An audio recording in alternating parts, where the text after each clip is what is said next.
구독자 여러분 안녕하십니까? 오늘은 제1장 한국사 개요에 대해서 말씀드리겠습니다. 얼마 전에 진실의 소리 채널에서 한국사 콘텐츠에 대한 커뮤니티 폴을 실시하였는데 94%에 해당되는 구독자 여러분들께서 관심을 표명해 주셨기 때문에 앞으로 총 28장으로 구성된 간략한 한국사를 들려드리도록 하겠습니다.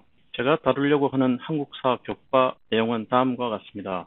한국사를 처음부터 끝까지 일일이 다 자세히 공부하자면 너무나 많은 시간이 소요되기 때문에 제가 사용하고자 하는 방법은 28개의 명장면을 선택해서 각 장면별로 역사적 주요 사건과 주요 인물로 구성된 간략한 한국사를 공부하고자 합니다. 그 내용은 다음과 같습니다.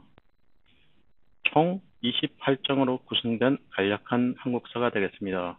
삼국시대에 해당되는 4가지 명장면과 남북시대 2가지, 고려시대 5가지 장면을 선택했습니다. 조선시대는 내용이 방대하기 때문에 많은 양을 할애했습니다. 끝으로 4장으로 구성된 대한민국 근대사에 대해서 공부하도록 하겠습니다. 이 교과 과정은 제가 미국에 있는 한인교회에서 한인 2, 3세 교포들을 대상으로 해서 지난 수년간 한국사를 강의한 내용을 정리한 것인데 이 내용을 좀 더 보완해서 여러분들과 같이 나누고자 하는 것입니다. 이와 같은 간략한 한국사는 대한민국 국민으로서 최소한 알아야 될 한국사에 대한 상식적인 내용에 해당되겠습니다. 또한 이 콘텐츠를 구독하시는 분이 미국에 계시는 분이라면 청소년기에 있는 자녀분들에게 이 콘텐츠를 권유해 주시면 한국인의 정체성을 확립하는 데 도움이 될 것입니다. 한국사 타임라인을 전체적으로 보면 다음과 같습니다. 한국사는 기원전 2333년 고조선의 건국으로 시작됩니다. 우리나라 역사를 반만년의 역사라고 하는 근거는 바로 고조선 건국을 기점으로 해서 전체적으로 보면 대략 4300년 정도 해당되니까 반만년의 역사다 이렇게 이야기하는 것입니다. 그 이후에 삼국시대가 시작되고 통일신라가 분열된 삼국시대를 통일하였는데 그것은 불완전한 통일이었습니다. 고구려의 영토였던 북쪽에서는 발해가 건국되고 이것을 우리는 남북국 시대라고 이야기합니다. 통일신라 시대 이후로 고려가 건국되는데 이것은 475년간 지속됐던 왕조가 되겠습니다. 고려가 멸망하고 조선왕조 500년이 건국이 됩니다. 조선은 불행히도 일제에서 강제 병합이 되고 1945년 일본으로부터 독립과 동시에 1948년 대한민국 정부가 수립되면서 대한민국의 역사가 시작됩니다. 각 시대별로 중요한 사건들을 요약해서 보면 이와 같습니다. 살수대첩이라든가 안시성 전투, 삼국통일, 고려 신라 시대를 볼 것 같으면 청해진 설치라든가 거란의 침입, 몽고의 침입 등등이 중요한 역사적 사건이 되겠습니다. 1388년 위화도 회군이 이루어지면서 조선이 건국되고 세종대왕께서 1446년에 훈민정음을 방파하십니다. 임진왜란 병자호란의 양대 전란을 겪으면서 조선은 엄청난 시련을 겪게 되며 조선 후기에 가서 실학이 등장하게 됩니다. 하지만 안타깝게도 조선은 1970년에 일제에서 강제 병합이 되고 경술국치를 맞이하게 됩니다. 이것이 전체적으로 본 한국사의 연표인데 이런 한국사를 공부하기 위해서는 필연적으로 주변국의 역사에 대해서도 공부를 해야 됩니다. 세계사적으로 볼 때는 그리스 로마의 역사가 삼국시대가 시작되는 시점과 일치하게 되고 중국의 역사를 볼 것 같으면 진한으로부터 시작된 중국의 왕조들이 한국의 왕조들과 교류를 하게 됩니다. 따라서 우리나라 역사를 공부하기 위해서는 우리나라 역사와 가장 밀접한 관련이 있는 중국의 역사에 대해서 같이 공부하는 것이 중요하다고 하겠습니다. 그래서 수당, 송원, 명청으로 이어지는 중국의 역사에 대해서도 같이 공부하도록 하겠습니다. 삼국시대의 주요 인물로는 광개토대왕, 얼지문둑 장군, 영계소문, 계백장군, 김유신 장군, 장보고, 발해를 금국한 대조영 이와 같은 인물들을 공부하게 됩니다. 고려시대의 주요 인물로서는 고려를 창건한 왕건과 거란을 물친 서희, 정감찬 장군, 고려의 개혁 정치를 이끈 공민왕에 대해서 공부하게 됩니다. 조선시대의 주요 인물로는 조선을 창업한 이승계와 한글을 창제하신 세종장에 대해서 공부하게 되고 조선의 과학자 정영실, 조선의 철학자 이율곡, 이황에 대해서 공부하게 됩니다. 민족의 영웅이신 이순신 장군과 임진왜란을 이끈 유성룡, 실학사상을 대표하는 정약용과 조선의 후기 르네상스를 이끈 정조대왕에서도 공부하게 되고 세국 정책으로 유명한 흥선대원군에 대해서도 공부하게 됩니다. 근대사에 이르러서 대한민국의 주요 인물로서는 독립운동을 대표하는 안중근 의사와 대한민국 초대 대통령인 이승만 대통령에 대해서 공부하게 되고 박정희 대통령에 대해서도 공부하게 됩니다. 메가더 장군은 비록 한국 사람은 아니지만 한국 전쟁 당시 유엔군 총사령관이었던 메가더 장군에 대해서도 공부하게 됩니다. 그러면 한국의 역사를 공부해야 되는 이유가 무엇인가? 과거의 사실을 통해 자신과 세계를 이해하기 위해서다라는 것이죠. 여기서 사실이라고 하면 팩트의 사실이 아니라 historical evidence, 즉 역사에 실제로 있었던 사실, 그 사실을 통해서 나의 뿌리가 무엇인가를 깨닫고자 하는 것입니다. 특히 미국에 거주하는 한인 교포 2세, 3세의 경우에 있어서는 미국 사회에서 살아가면서 한국인으로서 나의 뿌리는 무엇인가 하는 고민을 항상 하게 됩니다. 특히 한국 교회에 있는 한인 2, 3세 교포 학생들에게 있어서 한국인으로서의 정체성을 확립하기 위해 한국사 공부는 필수적이라고 하겠습니다. 그 다음에 한국사를 공부해야 되는 이유는 역사의식을 갖기 위해서다라는 것이죠. 역사의식이란 무엇입니까? 역사가 나와는 무관한 것이 아닌 시간과 공간의 흐름에 필연적으로 관련이 있는 역사적 존재로서 생각하고 자각하고 느끼는 것, 이것이 바로 역사의식을 갖는다 하는 것입니다. 윈스턴 처칠이 말한 바와 같이 역사를 잊은 민족에게는 미래가 없습니다. 내가 말하고 듣고 배우고 생활하는 모든 것이 선조들의 피와 땀의 결실이라는 것을 깨달아야 됩니다. 오늘날 우리가 누리는 자유와 평등, 민주주의는 우연이 아닙니다. 선조들이 피땀 흘려 얻은 그 결과라는 것입니다. 자유는 공짜가 아니다는 것이죠. 따라서 우리는 선조들에게 고마워하는 마음이 없다면 우리는 이 땅에서 살 자격이 없는 것입니다. 이러한 마음가짐을 우리는 역사의식이라고 합니다. 그래서 이러한 역사의식을 가지기 위해서 우리는 한국의 역사를 똑바로 공부해야 하는 것입니다. 그 밖에 우리가 한국의 역사를 공부함으로써 옳고 그름과 참과 거짓을 분별할 수 있게 됩니다. 아는 만큼 보인다라는 이야기가 있지 않습니까? 예를 들자면 아베 신조 전 일본 총리가 도쿄 야스쿠니 신사를 참배하는 것이 상당히 문제가 된 적이 있습니다. 자, 이것이 왜 문제인가? 도쿄 야스쿠니 신사라는 게 무엇입니까? 일본을 위해 목숨 바쳐 희생한 일본인 입장에서 볼 때의 우국지사들을 신으로 모시고 제사를 지내는 곳이 아닙니까? 자, 이것이 일본인의 관점에서 볼 때는 전혀 문제가 되지 않죠. 하지만 대한민국과 태평양 전쟁을 통해서 피해를 입은 주변국들 입장에서 볼 때는 일본인의 우국지사들은 바로 전쟁 범죄자이며 조선을 강제 병합한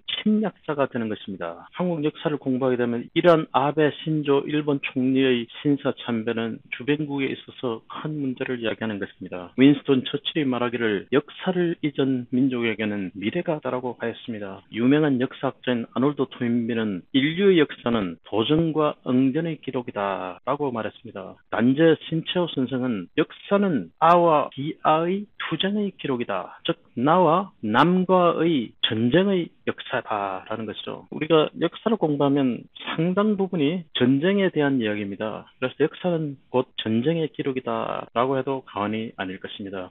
역사학자인 아놀드 토인비가 지은 A Study of History에 이와 같은 글이 있습니다. 인류의 역사 속에서 26개의 문명의 흥망성쇠를 살펴보면 26개 문명이 도전에 성공적으로 대응함으로써 일어났다라고 결론을 지었습니다. 즉 어떤 문명이 외부의 도전에 효과적으로 응전했던 민족은, 즉 살아남은 민족은 그 문명이 번성하게 되지만 그렇지 않은 문명은 역사 속에서 사라지고 말았던 것입니다. 때로는 도전이 없는 민족이나 문명도 무사하늘에 빠져서 결국은 역사 속에서 사라지고 말았습니다. 존 F 케네디는 역사는 살아남은 자들의 이야기책이라고 했습니다. 예를 들자면 삼국시대의 이야기가 있는데 결국은 신라가 통일했지 않습니까? 그래서 삼국사기나 삼국유사 이야기를 들어보면 이것은 신라적인 관점에서 쓰여진 책이라고 볼 수 있겠습니다. 따라서 모든 역사책은 결국은 성자의 기록이라고 할 수 있겠죠. 역사의 수레바퀴는 굴러가야 굴러가야만 그 자국을 남긴다라는 말이 있습니다. 우리네 인생도 마찬가지가 아니겠습니까? 우리 자신의 인생의 순례바퀴는 계속해서 굴러가야 합니다. 멈춰 선다면 그 흔적을 남길 수가 없죠. 계속해서 굴러가야만 우리의 흔적을 남길 수가 있습니다. 인생은 마치 도전의 연속과 같습니다. 도전을 멈춘 인생은 굴러가기를 포기한 수레바퀴와 같은 것입니다. 도전하는 삶이 바로 청춘인 것입니다. 이러한 도전에 응전하여 살아남아야 흔적을 남길 수 있습니다.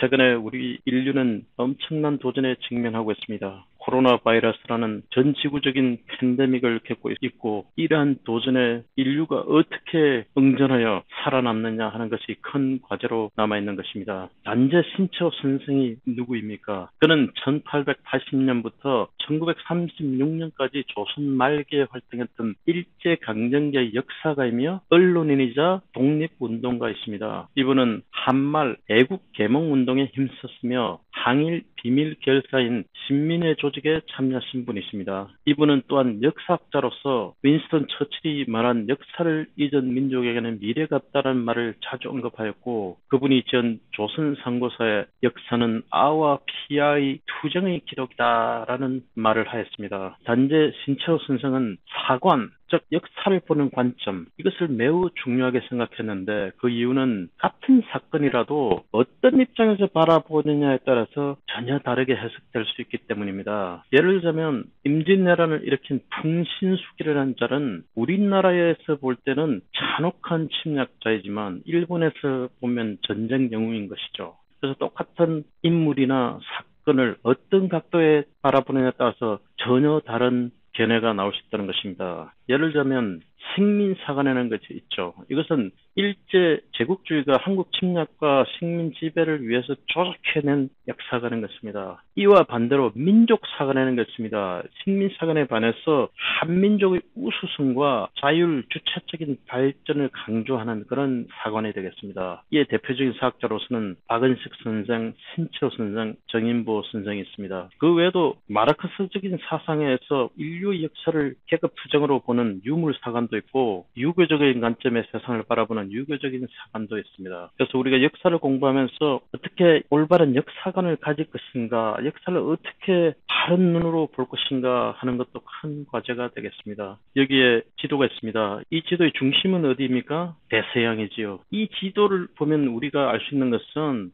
대서양 중심의 세계관을 갖고 있는 것입니다. 바로 대영 제국으로 대표되는 서양 중심의 역사관인 것이죠. 이 경우는 우리나라가 어디에 있습니까? 변두리에 있죠. 이와 같이 대서양 중심의 세계관에서 볼 때는 한반도는 변두리에 있는 것입니다. 즉 주변국이자 국영군에 해당되는 것입니다. 주체적인 세력이 아닌 것이죠. 하지만 시각을 바꿔서 이와 같은 관점에서 지도를 볼 때는 그 중심이 어디에 있습니까? 바로 태평양이 세계의 중심에 있습니다. 태평양 중심의 세계관에서 볼 때 한국은 어디에 있습니까? 바로 세계의 중심에 서 있는 것입니다. 자, 지금은 대서양 중심의 세계관이 저물고 태평양 중심의 세계관이 세계를 서서히 지배하는 세상이 됐습니다. 따라서 대한민국은 어디에 있습니까? 그 세계의 중심에 서 있고, 우리나라는 세계사적으로 해서 볼 때 주인으로서 이 세계사에 관여해야 될 시대가 왔다고 봅니다. 또 재밌는 지도가 있습니다. upside down map이라는 것입니다. 우리가 지도를 앞에서 본 것 같이 항상 봐야 될 이유가 없지 않습니까? 지도를 거꾸로 놓고 볼 수도 있는 것입니다. 이런 경우는 우리나라가 글로벌 해양 강국으로 도약하겠다는 의지를 표명할 수 있는 것입니다. 바다의 무한한 가능성에 대한 도전과 발전에 대한 생각을 강조하기 위해서 만든 지도가 되겠습니다. 따라서